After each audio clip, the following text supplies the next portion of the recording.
In this video, I'm going to show you how to replace the fuel injector on this Ford Flex with a 3.5 liter naturally aspirated engine. Let's get started.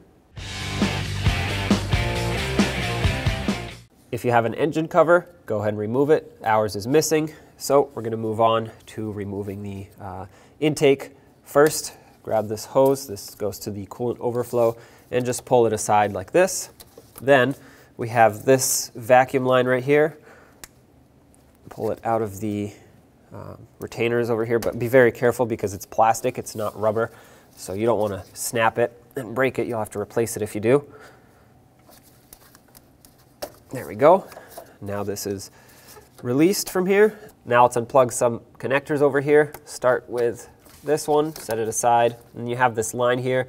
On the back side, right here, you have these tabs. You want to pinch them in, just like this. As you pinch it, you want to push it out like that.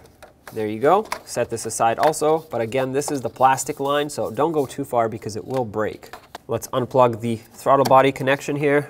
Sometimes you'll need a little prying device to help you pry the red lock. Press on the connector and slide it off. Now release the clamp that holds this intake tubing onto the throttle body. Make sure it moves. If you can't pull it off, probably needs to be unthreaded a little more. Okay, leave it just like this. Follow the intake further and you'll see that this hose for the PCV is connected to it, or this line. Move this clip back and forward, kind of like this. It should hold it in the unlocked position so you can pull this off and just set it aside for now. Right over here there's another clamp, 8mm socket also. Just loosen it up a little bit, unthread the bolt, and this should allow you to pull this assembly out of the way here.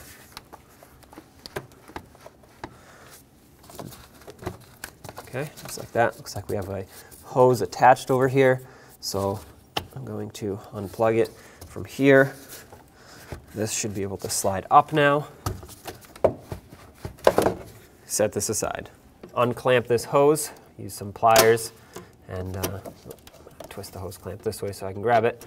But once you get the hose clamp released, you should be able to pull the hose off. Sometimes these are a little tight, so just there we go. If you squeeze it enough, this one actually has a lock on it, so you can lock it in the open position and just leave it like that until you're ready to reinstall.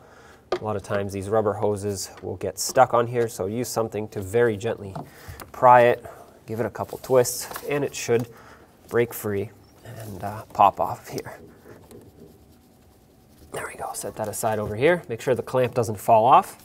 Now we're ready to pull the intake off, and we just have to unbolt it at this point. There is one more hose connected to the backside, but we can't get to it until we pull it off a little bit. So there is a sequence to removing this intake. You start at this bolt right here, which is in the center, in the front, but towards the driver's side. So 1, 2, 3, 4. Then you jump over to the driver's side, skip over this one, 5, 6, and then go back to this one for 7. I'm going to break them free first using an 8mm socket, and then once they're broken free in this sequence, I'm going to pull them off completely.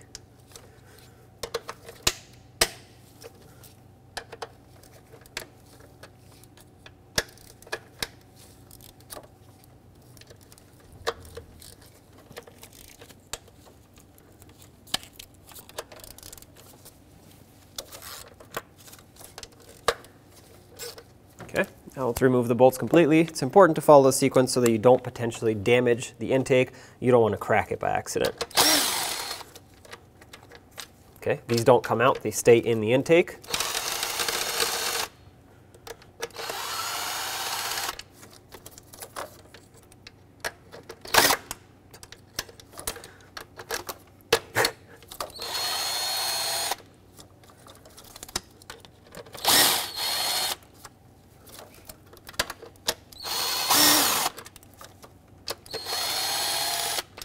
So right down here, between the throttle body and the intake, you'll see another 8mm bolt. You can actually easily reach it underneath the throttle body and break it free.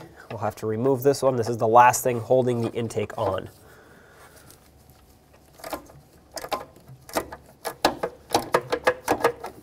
Okay, that's broken free.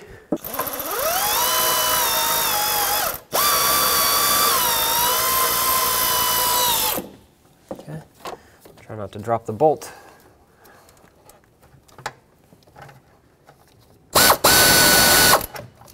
At this point, the intake should be unbolted and ready to pull up and out. If you have a lot of debris here, I know I have some leaves here, but they're not here, they're underneath, so I'm not going to worry about them yet. If you do have a lot of debris, like I said, just blow it off or vacuum it at this point. We can pull the intake up, and you're going to have to get this wiring out of the way here. Looks like it's clipped onto the intake. Pry the retainer out. Slide the intake back a little bit, and that's only so you can clear these hoses, lines, and wires, and then slide it up and forward, but don't go too far because we still have this hose at the back here. And to disconnect that easily, just grab some pliers, pinch the hose clamp, squeeze it, slide it off, and then move the hose off of here. You can use pliers or a little prying tool to help you slide it off. Set this aside. Now let's unbolt this bracket that is bolted onto the head here that holds the fuel rail. 8mm socket, remove the bolt completely.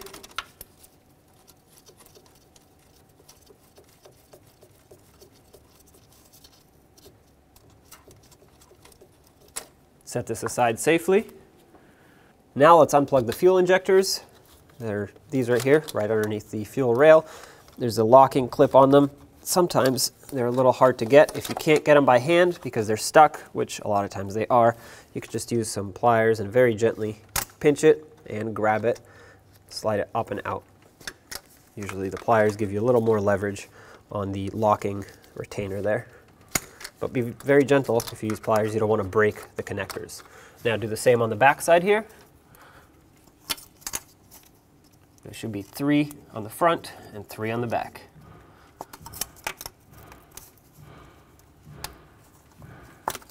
Okay, with those set aside, we can unbolt the 4 8mm bolts that hold these fuel rails onto the engine.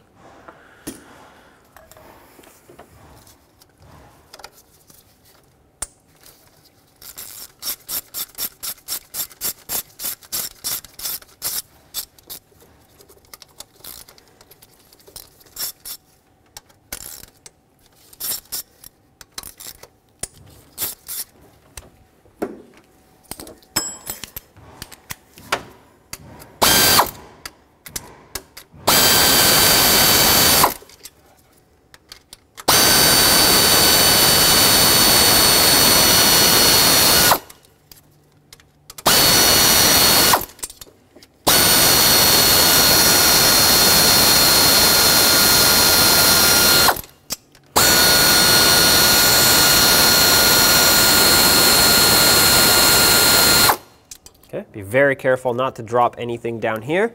If you wanted to, you could put some rags down here and just cover up the intake port holes.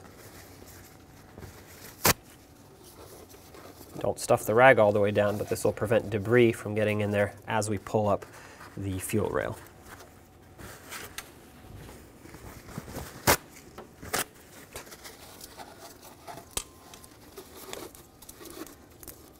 Okay. Now we can lift the fuel rail up. Keep in mind the fuel rails might be kind of stuck here because of the O-rings on the injectors. There's nothing else holding this on, but even though it moves, it might not pop out. Try to avoid prying it. Prying it could either damage whatever you're prying on or could break the injector. So if possible, don't use a pry bar or a screwdriver or anything like that. Just kind of wiggle it back and forth and put some upwards pressure on it by hand in order to break this free. It should eventually pop out.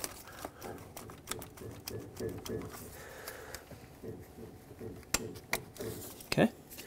Once you work it enough, you'll get one out. Therefore, the next one will want to pop up. We just have one left on this side. You can sometimes spray a little bit of brake parts cleaner down there. This will help lubricate the O-rings, and I know what you're thinking. Brake parts cleaner dries stuff out. But in this case, it actually will help the O-rings. And this is also what we're going to use to reinstall when the time comes. Okay. There we go. Now one popped out as well. Perfect. So now we just have to do this one in the rear here. Try to give these a couple twists wiggle them back and forth. This part of the rail is done. And hopefully this gives us more wiggle room for the rear. I'll spray these as well.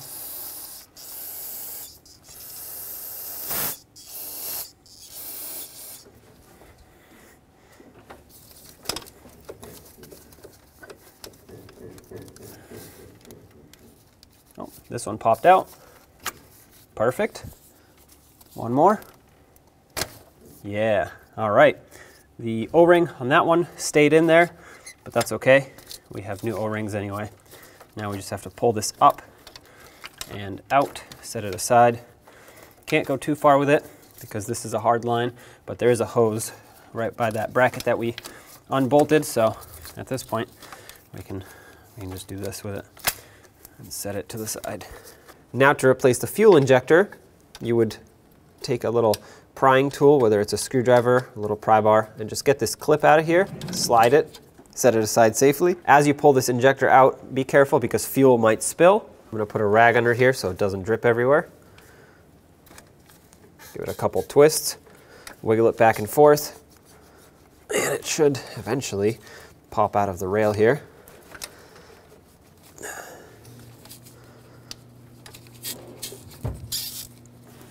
I'm gonna spray some brake parts cleaner up here. Maybe that'll help it slide out.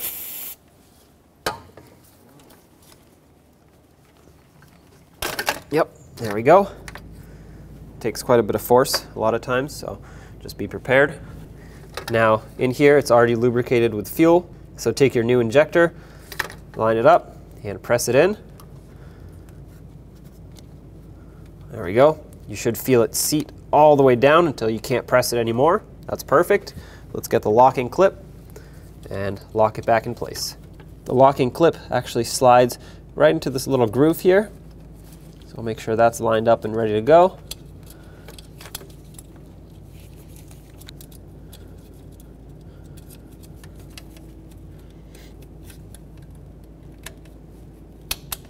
Just like this, with the clip installed, when you move the injector, it should move the clip as well. You should not be able to pull it out or even push it in further.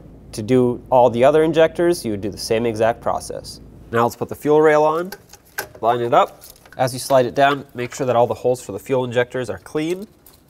There's no debris in there. Okay, that's lined up. To slide them all in, I'm gonna spray brake parts cleaner on all of them. And now, there we go. Nice light push. Should get them all seated perfectly. Let's get the bolts in. Starting by hand.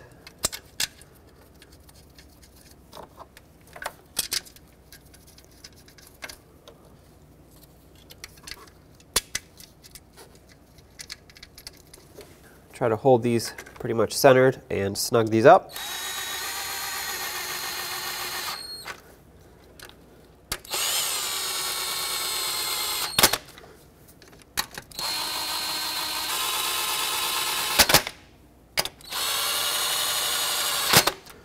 Make sure these are nice and snug.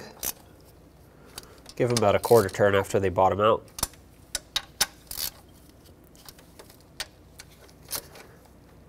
Perfect. Let's secure the line.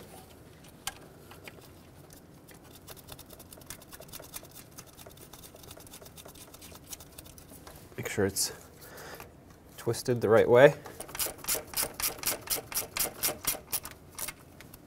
There we go. Let's reconnect the fuel injectors. Make sure they click. You don't want these coming off of here by themselves as the vehicle is running.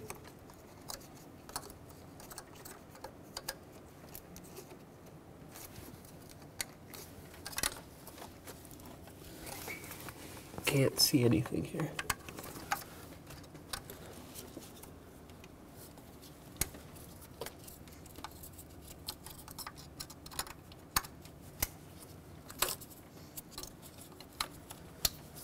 Now let's get the upper intake on.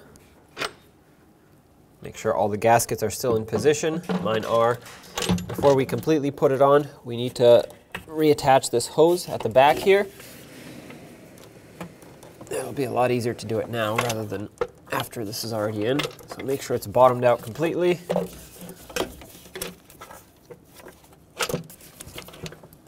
Just like that. Now let's grab some pliers, get that clamp on.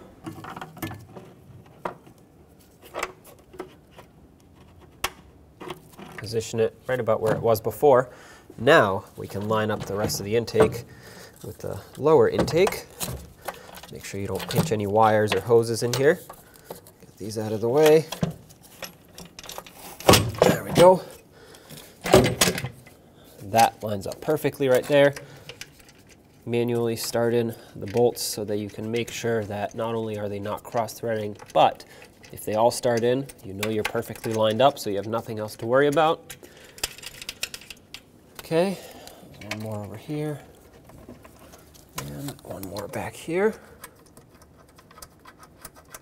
Okay, before I attach anything else, I'm going to tighten this down so that other than that hose in the back, nothing is putting pressure on it. Not that the hoses or the wires would put pressure on it, but I just want it to seat perfectly, and I want to know that it's installed fully.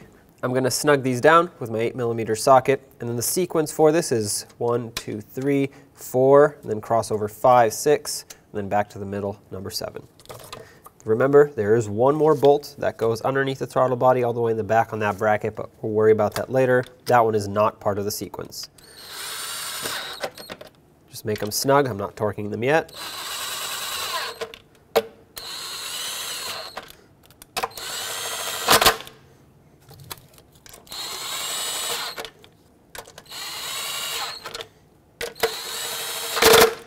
Double check the first few.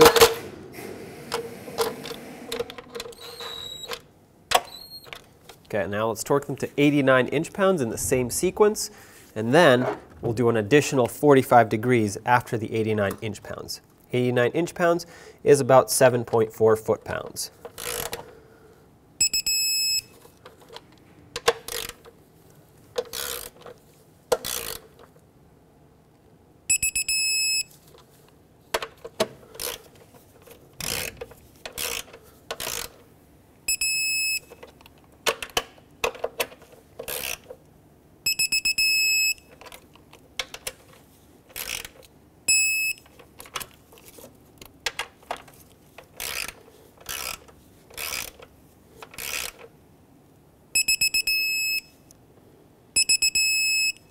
That's 89 inch-pounds for all of them, but I will go over it again because as with all rubber gaskets, the first few might loosen up as you tighten the last few. And because we have degrees involved to finish torquing them, you want to make sure that your base torque, which is a foot-pound number, is correct.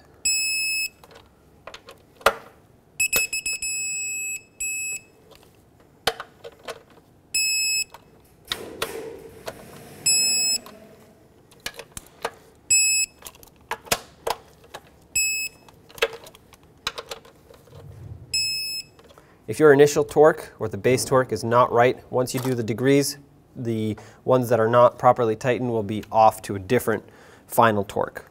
I have a torque wrench that reads degrees, so I have it set to 45 degrees, but if you don't have this, you can just use a ratchet or a little breaker bar and go 1/8 of a turn. You can either mark the bolt or just visually look at it as you're turning. That's it right there. Same sequence.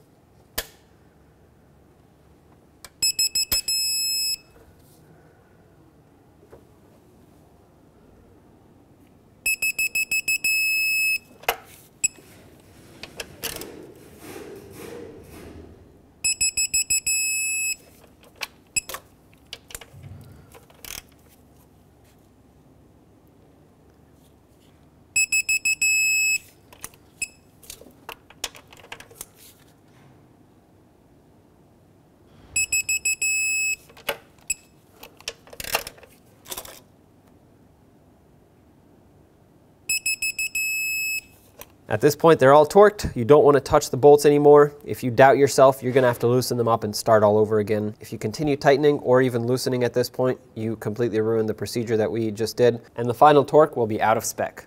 Underneath the throttle body, if you follow it, it's very difficult to see, but there's going to be that bracket that had a bolt going through it.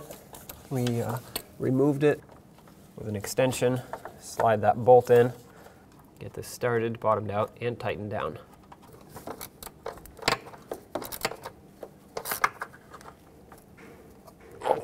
nice and snug. Let's reconnect all the connectors and hoses around the throttle body here. Connect the throttle body itself. Make sure that clicks. You didn't hear it, I didn't hear it, but I felt it. Lock the connector in. Now let's put this hose back on this valve here. Lock it down and connect the electrical connector for it. Make sure that clicks. Next we had a vacuum hose over here. Slide that over, bottom it out all the way. Let's get this clamp back on here. Lock that hose on. This was just pointed down over here. This coolant hose that goes across was secured on these plastic retainers, and then this vacuum line, actually it's just a plastic line, secures itself onto the retainers on the fuel rail. Let's put the air intake duct back. Slide it over the air filter housing, and make sure that on the bottom this lip doesn't roll over. You want it to seat on the housing, just like this. There we go, press it on all the way. Now, on this side, put it over the throttle body. Once again, make sure it seats.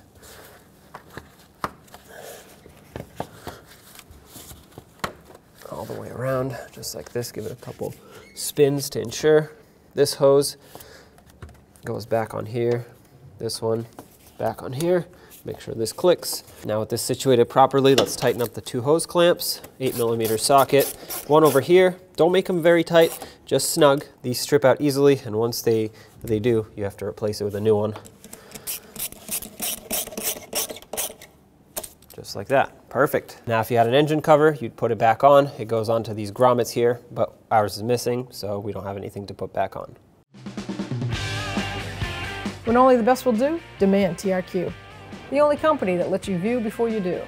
TRQ is committed to offering the highest quality aftermarket auto parts that are engineered for peace of mind. Thanks for using and viewing with TRQ.